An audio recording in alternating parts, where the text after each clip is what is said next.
Well, it's getting the time of the year to get ready to go to Colorado again.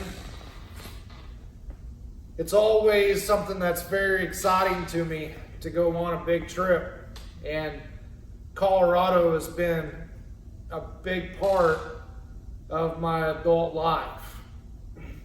Me and my wife, we first went to Colorado the first year we was married. We was out in Oklahoma picking up some parts for a rock crawler that I was building at Wagner Machine Shop. And we was sitting in Brahms, and I looked on the map and seen Black Mesa, Oklahoma. And I asked her, I said, hey, let's go out and see what that's all about. So we hopped in the truck, we took off, we got to Black Mesa right at dusk, and we thought, well, I wonder what's down that road. At the time, there was no gas station there, and we stopped and we got gas. We went in to pay, and the guy said, whatever the pump says, it costs double. So I paid him, and we took off on what then was a complete dirt road. Since then, they've paved part of it, starting where the old gas station was. We took off to Colorado on a very much of a whim.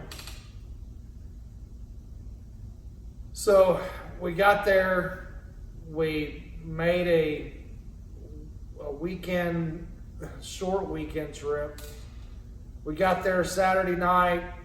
We stayed part of the day on Sunday, drove up Pikes Peak, and then headed back, and I was back to work for Monday.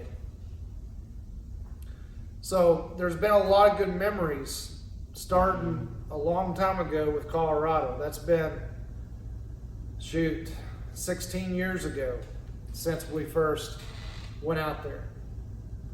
4 years ago, we just about had tragedy. We was going up Mount Princeton. We got to the top. I noticed the brakes was starting to feel kind of strange every time we would go around a switchback and have to back up and go. It was just getting softer and softer and softer. We got to the top. We visited with a group of flat fender Jeeps for a while. Got back in. I pushed on the brake, went flat to the floor. We had absolutely no brakes.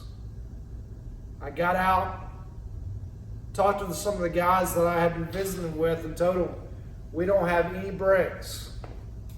Here we was on top of Mount Princeton, which is one of the high peaks out there. We was at the very top. If you guys have ever been up there, the last climb to the top, it is right on the face of the mountain. You got to turn right and go up the steep grade, and then you're at the top. That's where we were. No brakes, by ourselves.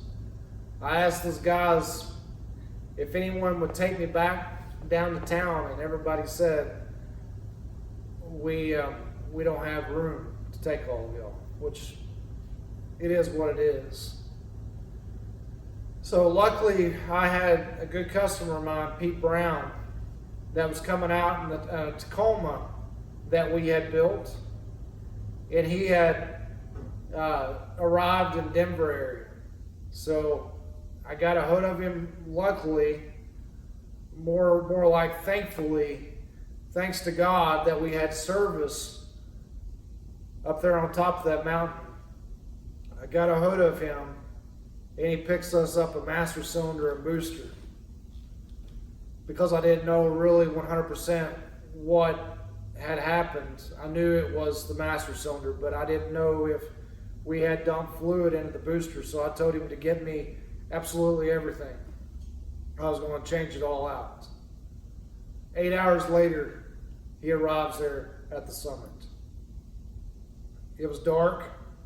We had stayed there an entire day. We was there at 8:30 that morning. We had lost our brakes.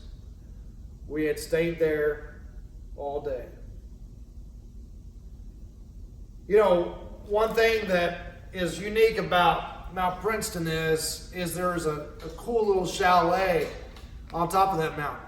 You know, we could have been stuck on a mountain that didn't have any shelter, but we were stuck on Mount Princeton of all the mountains. A nice little chalet there. So I knew about that, so we walked over there to it, and as you're walking down to it, the first thing that you see through the brush is a sign on the back door. It says, "Be still and know that I am God." I seen that, and I looked at my wife, and looked at my daughter, and it was one of those times that it brings you to your knees, because you know that God is all powerful. He is all knowing. He is the creator of everything that we have around us. Without him, I would have absolutely none of what is around me.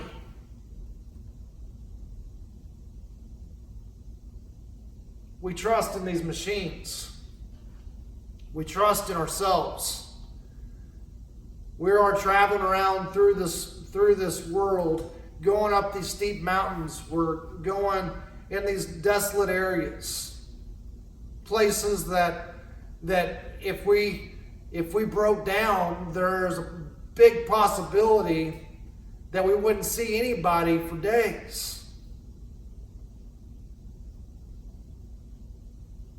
God took us to the top of that mountain with brakes that were very, very sketchy.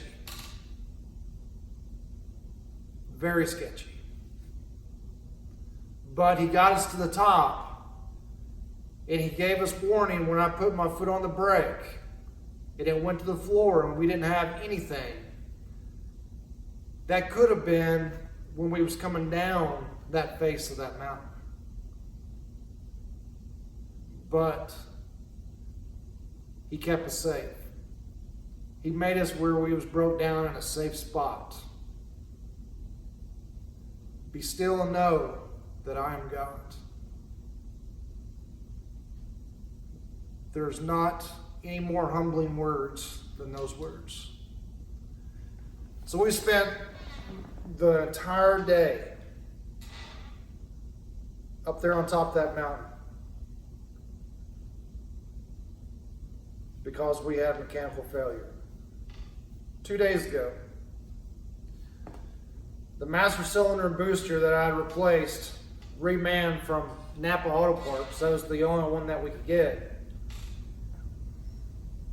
Brakes are feeling low again, feeling mushy. They actually would sink. So have no leaks anywhere else. That master cylinder is going bad again. So what I'm doing here tonight, getting ready for Colorado, God once again shows his power that he's going to make my brakes. It's going to give me warning. It's going to give me warning before we head out there this time. So we're going to replace them with genuine Toyota parts this time because we've got the time, we've got the ability, we've got the resources to do that. So that's project number one for getting ready for Colorado. See here, we can take a quick peek at the parts. We've got a new genuine Toyota booster, the gasket that goes between the booster and the master cylinder, and the new master cylinder. This time of the year, everybody's heading out to Colorado to go play in the high country. My number one recommendation in prepping for your trip is make sure your brakes are in good shape. Flush the brakes, flush all the fluid out of them, put new fluid in, put a high quality fluid in. I use nothing but Toyota brake fluid, non-synthetic, in all my builds because I feel that is the best I can put in there. Make sure your brake system's in good shape. Don't mess around with that. And have fun. I'm going to get to work on this. I'm not going to bore you with a how to install a master cylinder and booster video. Most everybody knows how to do that. That's basic mechanics. But I did want to show you why you want to run the best quality parts on your brakes that you possibly can. Yeah, those worked for a little while, but you want to run something that you can trust. Number one, trust in God. And put the best parts on your rig that you can.